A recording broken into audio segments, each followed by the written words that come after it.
जय श्रीमान नारायण गुरु जी। हमें 2-3 सवाल करना है गुरु जी, थोड़ा मेरे को समझा देना। शुरू करो सवाल। जैसे गुरु जी आप बताते हो जो नारी को पति को सेवा करना ही धर्म होता है, और बच्चों को संस्कार देना माँ बाप को धर्म होता है। जो माँ बाप बच्चों को संस्कार नहीं देते हैं वो दुश्मन होते हैं। बिल्कुल। पर मैं तो कुछ नहीं कर पाई गुरु जी, मेरे को इतना पता ही नहीं मैं क्या करूँ ना। अभी पति हैं आपके? हाँ अच्छे हैं? पति तो मैं पति के बारे में क्या बोल सकूं, पति खुद है, उनसे पूछ लेना। पर मैं बच्चे छोटे हैं, अभी 12 साल के है, वो 2 साल से बीड़ी पीते हैं मेरे सामने। बीड़ी पीते हैं? हाँ, मैं इतने प्रताड़ित बच्चे से, पति से तो हूँ पर बच्चे से भी हूँ। पर गुरुजी मेरे कहाँ हैं आपके बच्चे? आप बोलते हैं जो पति को नहीं सेवा करते उसको भगवान कभी नहीं मिलते, पर भगवान मानना चाहिए पति को। पति का भी धर्म होता है कि वो नारी का सम्मान करे। मैं पति को ये दोनों बातें हम बोलते हैं। मैं पति को भगवान नहीं मानती, ना मैं सेवा कर सकती। कहाँ है पति आपके? बहुत मेरे को ऐसे मजबूरी है। कहाँ है पति आपके? वो बैठी है उधर। पति बैठी है? कहाँ बैठा लो बताओ। और बच्चे भी है बैठे सारे आए हैं। एक लड़की पहले पति से बात कराओ अपने। इनके पति कहाँ हैं? एक 4 बच्चे हैं तो 2 लड़की। पहले पति से बात करा दो महारानी। कहाँ है पति देव आपके? जाओ पति के पास, यहाँ जाओ, बात करो पति से। माइक दो पति को। श्रीमन नारायण गुरु जी। जय श्रीमन नारायण। क्या हो रहा है? पत्नी आपकी क्या कहना चाह रही है? वो इसी से पूछ लीजिए क्या कह रही है। आप तो कह ही आए। तो आप ध्यान नहीं रखते अपनी पत्नी का? ध्यान नहीं रखते तो बच्चे इतने बड़े ऐसे हो जाएंगे। हाँ, इनको क्या तकलीफ है आपसे ये बताइए। मैं ध्यान ही नहीं रखता किसी का। बस आप ध्यान नहीं रखते? नहीं। तो बच्चे आपके कहाँ बीड़ी पी रहे हैं बता रही हैं ये?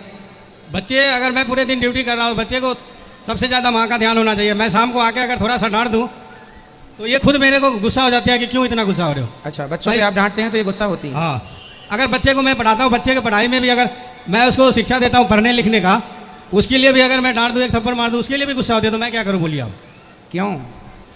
बच्चों को डांटना जरूरी होता है, नहीं तो वो गलत रास्ते पर चलेंगे। इसके पास बच्चों के लिए घर के लिए समय नहीं। सुबह अरे तो काम, मर्द आदमी काम ना करे तो घर कैसे चले? काम तो करना ही पड़ेगा ना। पर ये काम करके क्या करते हैं? बच्चों को पढ़ाई आके क्या? शराब तो नहीं पीते ये? शराब काम करके आज तक ये कुछ किया ही नहीं है। शराब पीते हो आप? बात कराओ। एक लड़की मेरे 17 साल की है, एक 15 साल की, एक लड़का 13 और एक 9 साल की, चारों आए हैं। 3 माँ बेटी। मैं काम करती हूँ घर में, झाड़ू। आप क्या करती हैं? मैं झाड़ू पोछा करती हूँ, बर्तन धुल के और समय गुजारना। बच्चों को, दोनों लड़की को साथ में काम करवाती हूँ। बात कराइए पति देव से। हमारे पति सारे व्यवस्थित रखे। मैं बच्चे सुबह जाती हूँ, शाम को आती हूँ, बीच में बच्चे जो मर्जी। तो झाड़ू पोछा करने दूसरों के यहाँ जाते हैं? हाँ जी। बात कराइए पति से। तो ये ख्याल रखे मैं किस लिए काम करूँ गुरुजी? बात कराओ, बात कराओ। आप बोलते हैं पति को सेवा करो, मैं आप जो रास्ता बताओगे मैं वही करूँगी। हमको अभी बता रहे हैं रास्ता, पहले बात तो कराओ। मेरे को भगवान मिलना है बस, और किसी से नहीं। अच्छा गुरुजी, देखो आपकी पत्नी समझदार है, बच्चे बड़े हैं, 17 साल की आपकी बेटी है। अब आपको शराब पीना शोभा देता है? देखिए, जहाँ पत्नी की गलती है वहाँ पत्नी अपनी गलती सुधारे, जहाँ आपकी गलती है वहाँ आप अपनी गलती सुधारें। शराब पीना तो किसी के लिए ठीक नहीं है, ना आपके लिए ना आने वाले आपके बच्चों के लिए। बच्चे भी गलत रास्ते पर जाएंगे। इसके बाप शराब पीता है तो बेटा भी उसी रास्ते पर, पूरा भविष्य बिगड़ जाएगा बच्चों का। आप लोगों की आज जरा सी नोक झोंक के कारण, जरा सी लापरवाही के कारण पूरा भविष्य बच्चों का खतरे में चला जाएगा।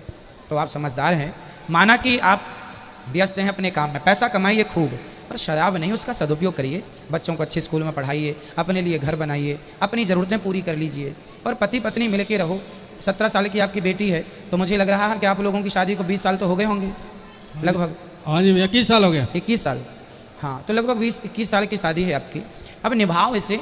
और शराब पीना अच्छा नहीं है। आपको क्या लगता है, शराब पीना अच्छा है? शराब पीना तो गुरुजी अच्छा नहीं है। तो आप रोज़ पीते हैं कि कभी कभी?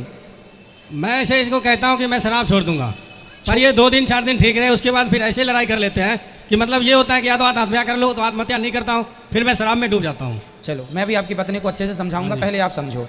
आप मुझे ये वचन दो कि आप शराब नहीं पिएंगे अपने बच्चों के लिए। मैं जब आया था उस दिन मैं आपसे ज्ञान ले लिया, मैं छोड़ दिया सब कुछ। अच्छा, छोड़ दिए? हाँ जी। शराब और मांस दोनों? सारे को छोड़ दिया। मैं तो मांस ऐसे 4-5 महीने से खाया नहीं था। ठीक है, पर उस दिन आके मैंने आपसे ज्ञान भी ले लिया, पोथी पाठ बिठाए थे हम लोग। अच्छा, तो आप शराब नहीं पिएंगे ना? नहीं। मेरा विश्वास नहीं तोड़ेंगे? नहीं जी। तालियां बजाइए इनके लिए।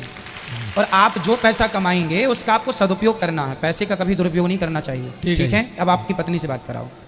अब ये सदा के लिए शराब छोड़ चुके हैं, आपको भी अपने पति का सम्मान करना चाहिए। मैं सम्मान करने के लिए तैयार हूँ गुरुजी, आपको बताइए एक एक रास्ता पर चलने को तैयार। हाँ, अब से आप अपने पति को भगवान मानेंगी? मानूंगी, पर ये दारू पी का अब नहीं, अब दारू का नाम मत लो। अब ये नहीं पियेंगे ना, बोल दिया इनने।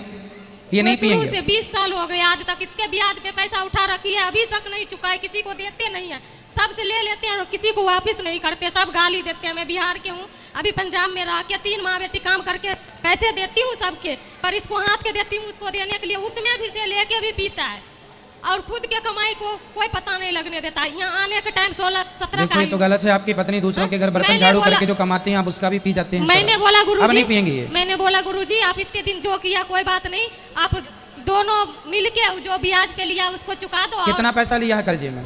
बहुत, किसी को 2000 4000 तो 20-20 हजार बना दिया है ब्याज, 25,000 15,000, किसी से 2000 लिया है तो 10,000, ऐसे मेरे को पागल की तरह मैं हो गया। इसलिए मैं इसको, मेरे को ये सामने आ जाता है तो मेरे को ऐसे लगती है कौन आ गया, मैं देखना भी नहीं। कोई बात नहीं। अब बेटा देखो ये बात कराना और जरा वो मेरी। लड़का भी पीने लगा बीड़ी। अभी मैं उसको और समझाऊंगा, पहले पति को बात कराओ। देखो किसी से पैसे उधार का घी नहीं पीना चाहिए बेटा, जितना चादर है उतना पाओ, कभी कर्जा नहीं लेना चाहिए। और देखो कर्जा आपने 2000 लिया, 2 का 20 हो गया, ऐसा कर्जा क्या, ये कौन सी समझदारी है? जितना हमारे हम नमक रोटी खा लें वो अच्छा है, पर कर्जा का ना, ठीक है? ठीक है जी। पूरा भविष्य खतरे में चला जाएगा।